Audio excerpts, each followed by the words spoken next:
اسلام آباد تھانہ I-9 کے بلیک میلر گروہ کے 2 ارکان سگے بھائیوں کو گرفتار کر لیا۔ مری روڈ کے رہائشی جنہوں نے جائیداد کے کاغذات کے ساتھ ساتھ مختلف قسم کی قیمتی گاڑیوں کے جعلی ٹیمپر کاغذ بنا کر قیمتی گاڑیاں اپنے نام کرانے کا سلسلہ شروع کر رکھا تھا، فائزہ نامی خاتون نے تھانہ کراچی کمپنی اسلام آباد کو درخواست دیتے ہوئے موقف اختیار کیا کہ والد کی فوتگی کے بعد میرے سگے بھائیوں نے جائیداد اور گاڑیوں کے جعلی کاغذات بناتے ہوئے مجھے اپنی بہن ماننے سے انکار کر دیا اور مختلف اخبارات میں میرے اشتہارات شائع کروا دیے کہ ہمارا بہن سے کوئی تعلق نہیں اور مجھے میرے گھر سے بے دخل کروا دیا۔ اس کے بعد مختلف فورم پر درخواستیں دینے کے بعد جب ثابت ہوا تو ان کے ساتھ جو ملوث گروہ ہے ان کے خلاف بھی قانون حرکت میں آ گیا۔ سب سے پہلے انہوں نے ایکسائز آفس سے جعلی طریقے سے جو گاڑی نام کروائی، اس کی FIR تھانہ I-9 نے درج کرتے ہوئے دونوں کو گرفتار کر لیا۔ ذرائع کا کہنا ہے کہ ان کے والد FBI میں ملازم تھے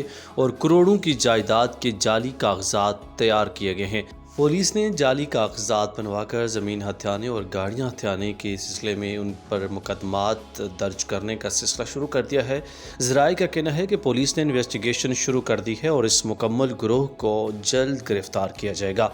جو جعلی کاغذات تیار کر کے لوگوں کو ان کے حقوق سے محروم کرتے ہیں۔ جبکہ متاثرہ خاتون کا کہنا ہے کہ میرے سگے بھائیوں نے مجھے ذہنی ٹارچر کرتے ہوئے مختلف اوقات میں تشدد بھی کرتے رہے اور ایک سفید پوش اور بڑی فیملی سے تعلق ہونے کے باعث حالات کو کنٹرول کرنے کی ہر ممکن کوشش کی، لیکن جب دیکھا کہ حالات مکمل کنٹرول سے باہر اور ظلم کی انتہا ہو چکی ہے تو قانون کا سہارا لینا پڑا۔ متاثرہ خاتون پولیس کی کارکردگی سے مکمل مطمئن ہے اور ان کا کہنا ہے کہ مجھے امید ہے کہ مجھے مکمل انصاف دیا جائے گا۔ ایک خطیر رقم اور جائیداد جس سے مجھے محروم کیا گیا ہے وہ جلد مجھے واپس مل جائے گی۔